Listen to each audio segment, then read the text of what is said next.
మీ presents moms kitchen కి స్వాగతం. సాధారణంగా మనము గుడికి వెళ్ళినప్పుడు ప్రసాదాన్ని ప్రత్యేకించి చాలా ఇష్టంగా తింటామండి. మనం ఇంట్లో ఎన్ని ప్రసాదాలు చేసుకున్నా గుడిలో ఇచ్చే ప్రసాదం, దాని రుచి, ఆ భక్తిభావం అందులో ఉంటుందో ఏమో కానీ మాటల్లో చెప్పలేం. అయితే ఈ ప్రసాదాల్లో అన్నవరం ప్రసాదానికి ప్రత్యేకమైన స్థానం ఉంది. మరి అన్నవరం ప్రసాదాన్ని ఎలా తయారు చేసుకోవాలి, దానికి అంటే ఏ విధమైన పదార్థాలు వాడాలి, ఇవన్నీ చెప్పడానికి మనతో పాటు రమగారు రెడీగా ఉన్నారు. గుడిలో దొరికే అన్నవరం యొక్క ప్రసాదాన్ని మీ అందరి కోసం చేసి చూపిస్తారు ఈరోజు రమగారు. నమస్తే రమగారు. నమస్తే జయ. రమగారు, ప్రసాదం ఇంట్లో చేసుకునే దానికన్నా గుడిలో ప్రసాదం అంటే అసలు మాటల్లో చెప్పక్కర్లేదు. మీరు చేసే పులిహోర నాకు చాలా ఇష్టం. ఇక వాటితో పాటు అన్నవరం ప్రసాదం, మనం అన్నవరం ప్రసాదం ఇంట్లో చేసుకోవాలి అని అనుకుంటాం కానీ గుడిలో లాగా ఎవ్వరికీ రాదు. ఎట్టి పరిస్థితుల్లో పొరపాటును కూడా అలాగే ఉంటుంది. సేమ్ టేస్ట్, సేమ్ వాసన అని అనకూడదు. గుడిలో లాంటి ప్రసాదం అలా అది ఎట్లా చేస్తారో కాస్త అటు ఇటుగా దానికి దగ్గరగా అదే గోధుమ రవ్వ. నేను అదే చెప్పాను రమ్మగారు, గుడిలో లాంటి ప్రసాదం అన్నాను. రైట్, ఏంటంటే పదార్థాలు ఏమేం కావాలి చెప్పండి ఒక్కసారి. పదార్థాలు చెప్దాం. గోధుమ రవ్వ, ఈ సాధారణంగా మనం ఉప్మా చేసుకునే రవ్వ కాకుండా కొంచెం బరకగా ఉంటుంది చూడు, పెద్ద రవ్వ, లావు రవ్వ, బన్సీ రవ్వ అంటారు, బరగ్గా ఉండే రవ్వ. అయితే దీనికి ఏంటంటే నెయ్యి, బెల్లము, పంచదార రెండు వేస్తే బాగుంటుంది. ఆ పాకంలాగా వస్తుంది కదా, అది వస్తుంది. అన్నవరంలో అయితే పూర్తి పంచదారే వాడుతున్నారు. ఇటీవల కాలంలోనే నేను అది చూశాను కూడా, పూర్తి పంచదారే వాడుతున్నారు. మనం రెండు వేసుకుందాం. ఒక రంగు వస్తుంది కదా ముదురు రంగు, ఆ రంగు కోసం రెండు. తర్వాత అన్నవరం ప్రసాదంలో జీడిపప్పు కానీ కిస్మిస్ కానీ వెయ్యరు. వాళ్ళు వేసేది కేవలం ఏలక పొడి మాత్రమే. అందులో ఎక్కడా తగలదు. తిరుపతి లడ్డూల్లో మనకి రకరకాలు తగులుతాయి, ఇవి వెయ్యరనమాట. కాకపోతే మనం ఇళ్లలో చేసుకునేటప్పుడు ప్రసాదం చేసుకుంటున్నామంటే జీడిపప్పు, కిస్మిస్ వేసుకుంటాం.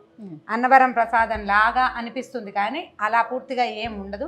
మన పద్ధతులు యాడ్ చేసుకోవడం ఎంతో కొంత.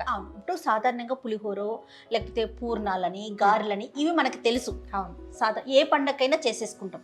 కానీ అన్నవరం ప్రసాదము అనేసరికి కేవలం సత్యనారాయణ వ్రతం రోజునే చేసుకుంటాం. ఇదేంటి చెప్పండి రమ్మగారు ఒకసారి. సింపుల్, రవ్వ కొద్దిగా వేయించుకోవటం. రవ్వ, ఒక గ్లాసు రవ్వకి 3 గ్లాసులు నీళ్లు పోసి రవ్వని బాగా మెత్తగా మృదువుగా అయ్యేదాకా ఉడికించుకోవటము. ఆ ఉడికిన రవ్వలో తొలుతుగా పంచదార పోయటము. పంచదార కరిగిపోయి పాకం వస్తుండగా బెల్లం కూడా వేయటం. పంచదార కరిగాక బెల్లం వేసుకుంటే బాగుంటుంది, మంచి రంగు వస్తుంది. మిగిలిన నెయ్యి వేసేసేయటం. జీడిపప్పు, కిస్మిస్ ముందే వేయించి పెట్టుకుంటాం, అవి ఎత్తి వేసేసుకోవటం. దీనికి ఏంటంటే ఒక్కొక్కళ్ళకి ఒక్కొక్క కొలత. ఒకటికి ముందే అసలు రవ్వ వేయించకుండానే ఎసట్లో పోసేసే పద్ధతి ఒకటి. కొంచెం వేయించిన రవ్వ ఎక్కువ రుచిగా అనిపిస్తుంది. నేను అది ఇది కూడా చేసి చూశాను. వేయిస్తే బాగుంది అనిపిస్తుంది, అందుకని వేయిస్తామన్నమాట. పాకం ఎలాగండి? ముదురు పాకం. ముదురు పాకం అది వచ్చేస్తుంది మనకు, అది జిగురు వస్తుంది బాగా, మనకు కనపడుతుంది. అది కొంచెం అంటుకుంటున్నట్టు ఉంటుంది. ఆ సమయంలో నెయ్యి వేసుకుని దింపేసుకోవాలి. సూపర్. కాకపోతే మనం దీన్ని స్వీట్ డిష్గా చేసుకోము ఎప్పుడు. ప్రసాదం అంటే సత్యనారాయణ వ్రతం చేసుకుంటున్నప్పుడు, ఇంట్లో ఏదైనా వ్రతం ఉంటే, కొంచెం మన కృష్ణుడికి సంబంధించిన పూజలు ఏమైనా ఉన్నప్పుడు కూడా చేసుకోవచ్చు. కొంచెం నెయ్యి వేసి ఏం చేద్దామంటే కాస్త జీడిపప్పులు, కిస్మిస్లు వేయించి పక్కన పెట్టేసుకుందాం ముందు. ఇది వరకు చెక్క లాంటి ప్రసాదం కూడా దొరికేది రమ్మగారు. ఇప్పుడు కూడా దొరుకుతుంది, బంగి ప్రసాదం అంటారు, దొరుకుతుంది. ఇప్పుడు కూడా దొరుకుతుంది. ఇప్పుడు అంటే అది నిలవ ఉండటం కోసం. ఇప్పుడు ఈవెన్ ఇది కూడా ఉంటుంది కానీ ఎక్కువ రోజులు ఉండదు. ఈ సత్యనారాయణ స్వామి ప్రసాదం ఏంటంటే ఆ వేడి మీదే విస్తరిలో వేసి కట్టేస్తారు కదా, ఆ విస్తరి యొక్క గుమగుమ, ఆ చెట్టు ఆకు తాలూకు గుమగుమ, తర్వాత ఆ వేడి మీదే ప్యాక్ చేయడం వల్ల అదొక డిఫరెంట్ టేస్ట్. అదేంటంటే అది ఒక 4-5 తినేయం మనం ప్రసాదంలాగా. ఒక్క నలకంత పెట్టినా అది అమృతంతో సమానంగా. అవునవును, రుచే వేరుగా ఉంటుంది. రుచే వేరుగా ఉంటుంది.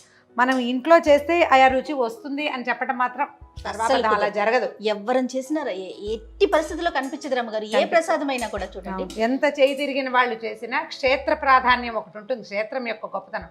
తిరుపతి లడ్డు ఇప్పుడు మనకి ఎన్ని చోట్ల అద్భుతమైన స్వీట్ షాప్స్ ఉన్నాయా, ఎవ్వరికీ ఆ రుచి రాదు. తిరుపతిలో ప్రసాదం అందులోనే ఉంటుంది, క్షేత్రం వల్ల. ఎలా రమ్మగారు ఎందుకని అంటారు అంటే ఆయనకి ముందు నైవేద్యం పెట్టేశాక దానిలోకి ఏదైనా ఒక శక్తి లాంటిది వస్తుందంటారా? అంటే ఇప్పుడు మనం తీసుకునే ప్రసాదాలన్నీ నైవేద్యం పెట్టబడతాయో లేదో తెలియదు, కొన్ని పెట్టబడతాయి. ప్రధానమైనది ఏంటంటే ప్లేస్, ఆ ప్రాంతం వల్ల అని నేను నమ్ముతాను. నాకైతే చాలా గట్టిగా ఉద్దేశం ఉంటుంది. అవునవును. ఇప్పుడు తిరుమల వెళ్తామా మనం, నువ్వు ఏ వెంకటేశ్వర స్వామి దేవాలయానికైనా వెళ్ళు, మామూలుగా వెళ్తాం వస్తాం, అర్చన చేయించేసుకుంటాం, నిలబడి చూస్తూ ఉంటాం. అదే నువ్వు తిరుమలలో నువ్వు ఎక్కడ నీ దృష్టి పెడితే నీ దృష్టి అక్కడే అయిపోతుంది. స్వామిని పైకి కిందకి మనం చూడగలమా? అసలు చూడడం ఏంటి, చూసి వచ్చిన తర్వాత ఏం చూసావో చెప్పు అంటే కళ్ళు మిరుమిట్లు కొలుపుతుంటాయి. క్షేత్రంలో ఉంది అది. అవును. కాబట్టి ప్రసాదాలు కూడా అంతే. జస్ట్ మనం ఒక పదార్థం ఇది చేసుకుంటాం. సత్యనారాయణ వ్రతం అప్పుడు చేసుకుంటే ఇది కూడా చూడు 2-3 గ్లాసులు కేజీలు చెయ్యం, చేసుకుంటాం. 1 కేజీ బాబు. అన్నవరం ఏమన్నా వెళ్ళారండి ఈ మధ్యలో?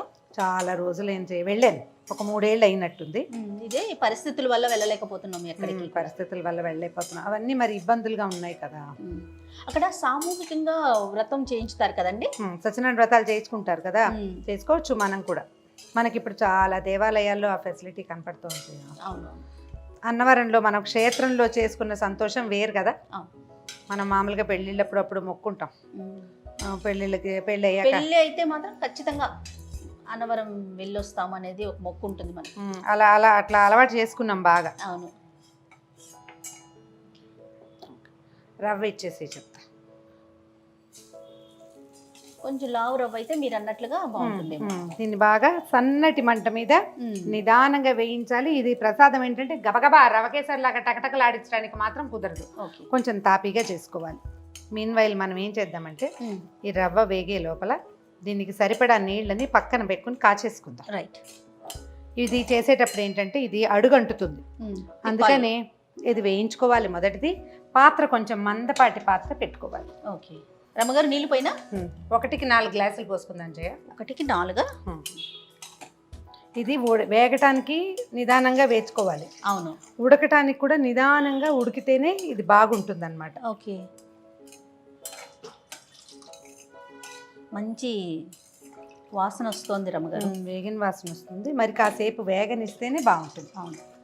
నెయ్యి పడితే చాలు, ఏ పదార్థమైనా వాసన పడుతుంది.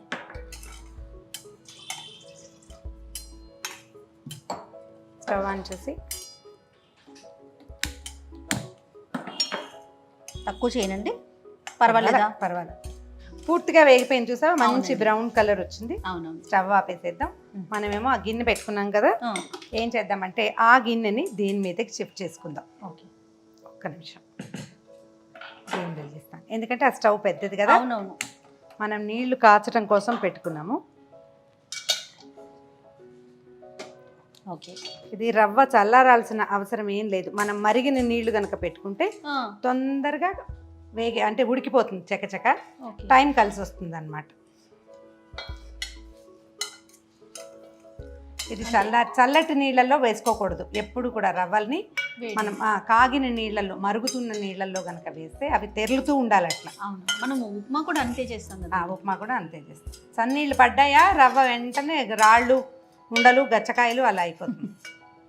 దీన్ని కనీసం ఒక 10-12 నిమిషాల పాటు ఉడకనివ్వాలి. మనం 1కి 4 నీళ్ళు పోసాము, అదంతా రవ్వ పీల్చుకుని బాగా మెత్తగా అయ్యేదాకా దీన్ని వదిలిపెట్టేసేయాలి. ఓ చిన్న మూత ఏదైనా పెట్టి, దీన్ని మనం ఎందుకు పెట్టుకున్నాం, అడుగు మంద ఉన్న గిన్నె, నిదానంగా ఉడకటానికి అండ్ అడుగంటకుండా ఉంటానికి. మధ్యలో 1-2 సార్లు కదిపితే సరిపోతుంది.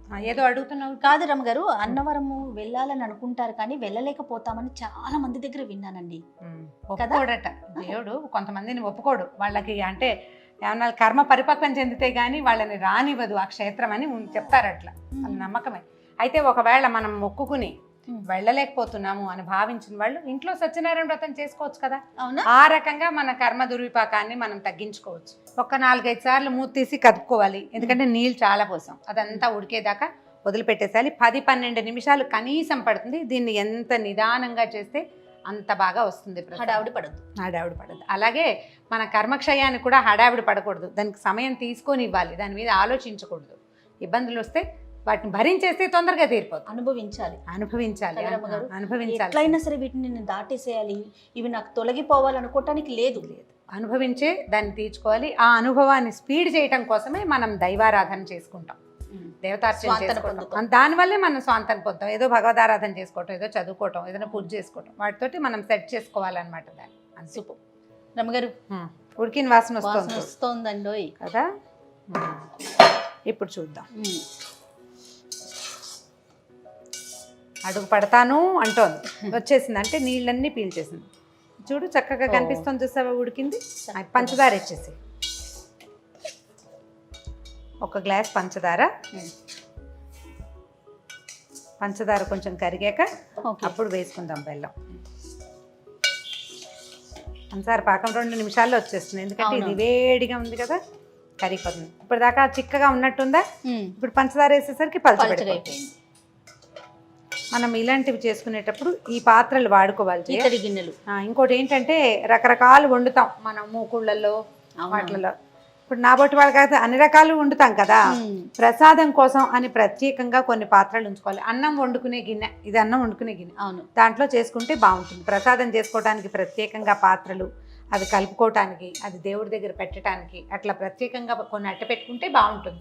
మనం ఏమి ఎంగేజ్ చేసినవి, రకరకాల పదార్థాలు బయట నుంచి తెచ్చినవి చాలా రకాలు పెడతాం కదా, అవి పెట్టినవి కాకుండా కొంచెం పవిత్రంగా, మళ్ళీ ప్రతిసారి కొత్త వస్తువు ఎలా కొంటాం కదా, అందుకని పాతకాలపు ఇత్తడి గిన్నెలు అవి ఉంటే చక్కగా అటక మించి దించి వాటిని ప్రసాదం చేయడానికి వాడుకోండి. ఇత్తడి పాత్రలో వండిన పదార్థం నిదానంగా ఉడుకుతుంది, చాలా స్లోగా అండ్ ఈవెన్గా మంట అందుతుంది.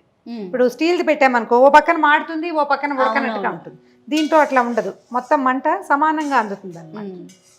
అందులో పాకం వచ్చేస్తుంది, క్షణంలో వచ్చేస్తుంది పంచదార. ఇప్పుడు బెల్లం వేసేద్దాం జయ. నా ప్లాన్ ఎలా అంటే, 1 గ్లాస్ రవ్వకి 1 గ్లాసు పంచదార, 1/3 గ్లాసు బెల్లం. ఈ బెల్లం వేస్తే కొంచెం తగ్గించాను, గ్లాస్ పూర్తిగా వేయకుండా.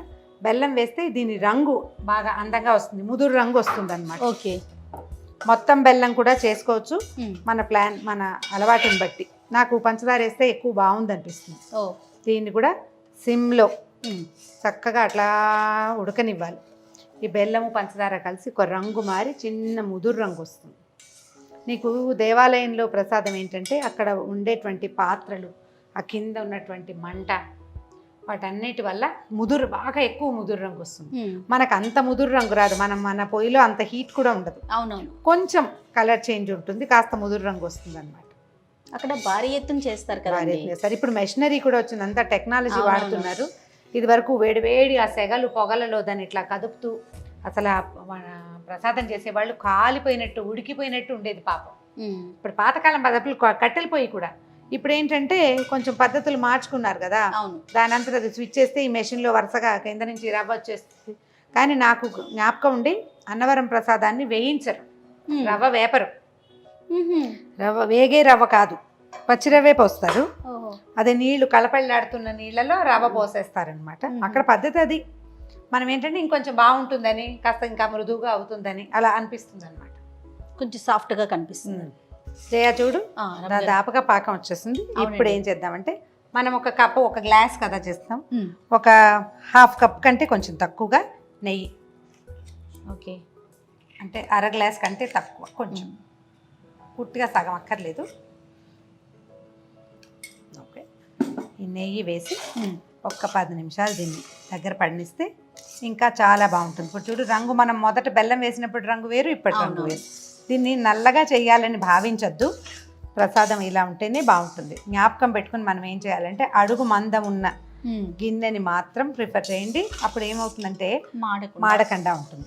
దీనికి 3 పోసే కొలత కూడా ఒకటి ఉంది, 1కి 3 కూడా పోయచ్చు. 1కి 3 పోస్తే నాకు మళ్ళీ మీరు తాపీగా నుంచోలేరు, దగ్గర పడేసరికి టెన్షన్గా ఉంటుంది, అడుగంటిపోయింది అని. అడుగంటితే పర్ఫెక్ట్ మాడిన రుచి వచ్చేస్తుంది. మాడనివ్వకుండా చేయాలంటే 4 నీళ్ళు పోస్తే, ఒకసారి చేసి చూడండి, మీకు ఆ తేడా తెలుస్తుంది. ఇదేంటంటే ఇప్పుడు చల్లారితే, ఇప్పుడు పలచగా కొంచెం అలా ఉంది కదా, ముక్కలు పడుతుంది చూడు, పాకం వస్తుంది చూసావా అందులోంచి, అది మనకి చక్కగా దగ్గర పడి చిన్న అట్లా ముద్ద చేయటానికి వీలుగా వచ్చేస్తుంది. టంగుమని గట్టిగా అవ్వదు, స్పూన్తో ముక్క ఇట్లా కేక్ ముక్కలాగా రావటం కాకుండా హల్వా ఎలా వస్తుందో అట్లా వస్తుంది, పెట్టడానికి ఉంటుందేమో. ఇందులో చివరికి మనం నెయ్యి వేసాక కొంచెం కదిపితే, మనం 4 నీళ్లు పోయటం వల్ల వచ్చే అడ్వాంటేజ్ ఏంటంటే ఎక్కువ కలపక్కర్లేదు, టెన్షన్ లేదు. అవునవును, గిన్నె మందపాటి గిన్నె అయితే ఇంకా అసలు టెన్షన్ ఉండదు. జీడిపప్పులు, తర్వాత ఏలక పొడి ధారాళంగా వేస్తారా? అంటే ధారాళంగా వేయను, 1/3 స్పూన్ వేస్తాను అంతే. రమ్మగారు, సందర్భం కాదు కానీ మీరు ఎలా క్లీన్ చేస్తారండి, ఎలా తోముతారు, దేంతో తెల్లగా రావాలంటే? సబీనా లాంటి దాంతో. సబీనా చింతపండు లాంటివి పెట్టారా? చింతపండు పెడతాం, చింతపండు పెడతాను. అంటే పొద్దున మనం చారు పెట్టుకుని చింతపండు రసం చేసింది అవన్నీ చింతపండులు ఉంటాయి కదా, ఆ రద్దుని కొంచెం మన నానిపోయిన తర్వాత మనం పులుసు పిసికేసాక మిగులుతుంది కదా, అది కొంచెం పక్క పెడితే కొద్దిగా ఉప్పు అద్ది కనుక తోమేస్తే చక్కగా ఇట్లా మళ్ళీ బంగారు రంగులో కళ్ళుప్పు పెట్టి తోమేసుకుంటే వస్తుంది. జయ రెడీ అయిపోయింది. చూడు ఇది నీకు ఇట్లాంటి పాకం. అది చూడు మనం అది పడుతుంటే ఒక ధార వస్తుంది, చూస్తే వస్తుంది. ఆ పాకం ఆ కన్సిస్టెన్సీ వస్తే తీసేసుకోవచ్చు. ఇప్పుడు ఇది మనం కదుపుతుంటే గిన్నెకి అడుగున అంటకుండా పాత్రలోంచి అలాగా బయటకు వచ్చేయాలి. అది తీయని వాసన అనిపిస్తుంది రమ్మగారు. మరి బెల్లం పంచదార వేశారు కదా, ఎన్ని పడి సత్యనారాయణ స్వామి వచ్చేసాడు, సిద్ధంగా ఉన్నాడు అనిపిస్తుంది. దీన్ని ఏంటంటే మనం నైవేద్యం పెట్టుకునేటప్పుడు ఏం చేయాలి, గిన్నెలోంచి ఈ పాత్రతోటే కాకుండా మనం ఎక్కువ చేసామనుకో ఇంకా ఆ పాత్రతోటే పెడతారు. ఇట్లా ఒక గ్లాసు 2 గ్లాసులే చేసుకుంటే పళ్ళెల్లో ఒక విస్తరాకు కానీ అరిటాకు కానీ పరిచి దాని మీద ఇది వేసేసి చక్కగా పైన మళ్ళీ కొంచెం నెయ్యి వేసి ప్రసాదం పెట్టడము. అంటే నైవేద్యానికి ఒక స్పూన్ మళ్ళీ నెయ్యి వేయటం, 2 అరటిపళ్ళు చెక్కు తీసి చక్కగా 2 పక్కల పెట్టి నైవేద్యం చేస్తే అరటిపండుతో సహా కూడా నైవేద్యం పెట్టుకుంటామన్నమాట. రెడీ చేయ మనకు కావాల్సిన పర్ఫెక్ట్ కన్సిస్టెన్సీ వచ్చేసింది. అవునండి. పళ్ళెంలో పెట్టుకుందామా? పళ్ళెం కాదండి, ఇందాక మీరు ఏం చెప్పారు, అరిటాకు కానీ అన్నారు కదా, అందుకని అరిటాకు ప్రత్యేకించి ఇప్పుడు మళ్ళీ పంపించి మరీ తెప్పించాను. సరే, ఖచ్చితంగా ఆ ఫీల్ రావాలని. మీరు వేడి వేడి అన్నం కానీ ప్రసాదం కానీ అరిటాకులో వడ్డించుకుని తినండి. దాని రుచి, దాని వాసన, అది ఇచ్చే సంతోషం, భోజనం చేసిన తృప్తి ఇంక ఏ పదార్థము ఇవ్వదు మీకు. సంతోషం భలే ఉంటుంది. మంచి మాట చెప్పారు మీరు. అన్నం తినటం ఎందుకు జయ? ఆత్మానందం కోసం కదా. ఏదో తినేస్తాం టైం బీయింగ్ మనం, అయితే ఎప్పుడైనా ఒకసారి ఇలాంటి ఆత్మానందాన్ని పొందాలి ఎవరైనాను. అవును. చూడు మనం ఎంత చేసాం, 1 గ్లాసు ఎంత ప్రసాదం అయింది. ఓ సత్యనారాయణ వ్రతం ఒక 15-20 మందికి తలా ఒక ప్రసాదాన్ని మనం అంటే స్వీట్ డిష్గా భావించాం కదా. అవునవును. కరెక్ట్గా మనకు కావాల్సినంత తలా కాస్త చెంచా ప్రసాదం తింటే తృప్తిగా ఉంటుంది. సరేనా రమ్మగారు? 1 స్పూన్ నెయ్యి మన సిగ్నేచర్ అనమాట. ఆ వేడికి అదే మీద నిదానంగా కరిగిపోతుంది. ఇదిగో నీ కమ్మని సత్యనారాయణ స్వామి ప్రసాదం అరిటాకులో.